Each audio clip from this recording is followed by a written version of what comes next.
Audio Jungle.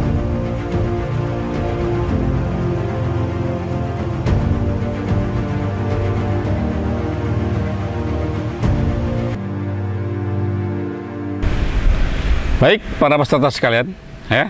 Sekarang kita fokus ya dalam konteks manajemen konflik sumber daya alam, khususnya terkait dengan pemantauan penyelesaian konflik sumber daya alam, ya. Dalam konteks manajemen konflik, ya, bagaimana kita bisa menerapkan prinsip-prinsip manajemen secara umum ke dalam kegiatan pengelolaan konflik sumber daya alam, ya. Jadi manajemen konflik sumber daya alam, ya, adalah mengadopsi prinsip-prinsip manajemen secara umum, yaitu perencanaan penyelesaian konflik sumber daya alam, pengorganisasian penyelesaian konflik sumber daya alam.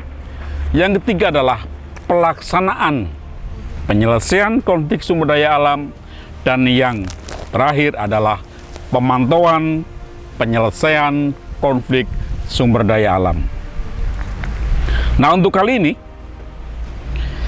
kita akan fokus membahas tentang tahap terakhir dari proses manajemen konflik sumber daya alam, yaitu pemantauan penyelesaian konflik sumber daya alam.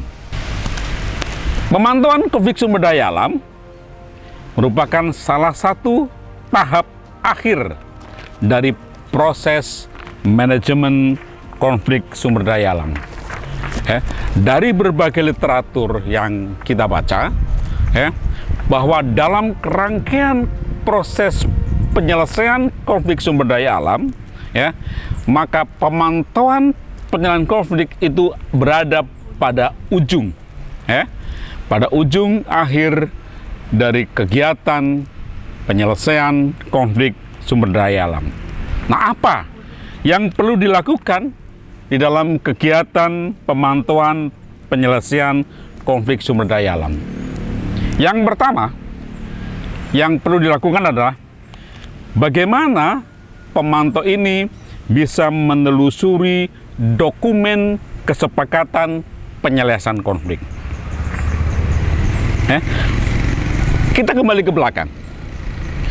Pada proses atau tahap negosiasi atau mediasi, maka mediator harus bisa membangun atau mengembangkan opsi-opsi penyelesaian konflik yang berasal secara inklusi dari pihak-pihak yang berkonflik atau bersengketa.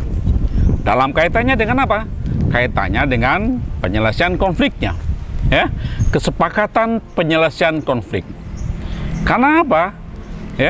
Kesepakatan penyelesaian konflik inilah yang nantinya akan menjadi sumber informasi, akan menjadi dokumen yang akan dipantau oleh tim pemantau, bagaimana para pihak melaksanakan atau mematuhi opsi-opsi kesepakatan yang sudah dipahami oleh para pihak dan disetujui oleh para pihak. Yang pertama tadi, menelusuri dokumen kesepakatan. Karena apa?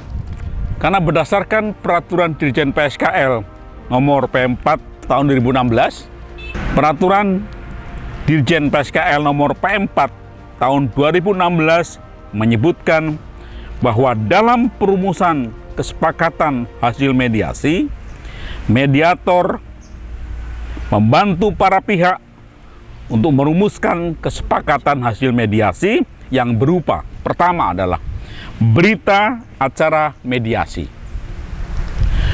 Pada setiap pertemuan, pada setiap terjadi kegiatan negosiasi, harus diakhiri atau dibuat berita acara mediasi. Sama seperti kita rapat di kantor misalnya. Setiap rapat pasti ada tim yang bertugas untuk mencatat seluruh keputusan yang dihasilkan pada rapat tersebut. Demikian dengan kegiatan negosiasi dalam penyelesaian konflik sumber daya alam. Pada setiap pertemuan itu wajib ya disusun namanya berita acara mediasi. Gunanya untuk apa? Gunanya adalah untuk mendokumentasikan apapun yang sudah diputuskan, apapun yang sudah disetujui pada pertemuan sebelumnya. Sehingga jika ada pihak-pihak yang mengingkari kesepakatan tersebut, tinggal dibuka kembali notulensinya. Ini loh berita acara kesepakatan mediasi pada saat itu, hasilnya adalah bla bla bla bla. Itu kuncinya, ya. Nah, berdasarkan Perjanjian PSKL P4 tahun 2016, yang kedua tadi selain berita acara mediasi, yang kedua adalah kesepakatan bersama. Ketika seluruh proses-proses negosiasi, ketika seluruh proses-proses mediasi sudah menghasilkan opsi-opsi yang disepakati oleh para pihak, opsi-opsi yang dipahami oleh para pihak dengan benar, maka langkah berikutnya adalah membuat kesepakatan bersama. Ada yang mengistilahkan nota kesepakatan, ada yang mengistilahkan akta perdamaian, apapun namanya, ya. Jadi kesepakatan bersama itu adalah bentuk final dan mengikat para pihak yang berkonflik terhadap seluruh opsi-opsi yang sudah disepakati oleh pihak-pihak yang berkonflik.